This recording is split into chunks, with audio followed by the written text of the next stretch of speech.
Room ফাঁকা করা হয়ে গেছে? কেন ফাঁকা করলা বলো?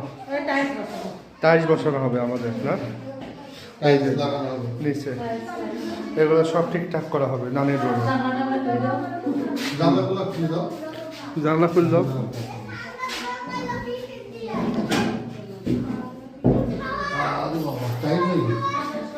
আজ থেকে 20 বছর আগে থেকে এগুলো এইভাবে করে আছে। এখন এটাকে সংস্কার করা হবে, পরিষ্কার সংস্কার। এখানে টাইলস লাগানো হবে। এটা মূলত এখন ডাইনিং রুম হবে, রান্নাঘর, ডাইনিং রুম। এটা আমরা ঢাকা থেকে এসে এখানে থাকি, আর বাকিগুলো সব ফ্ল্যাটে ভাড়া দেবে।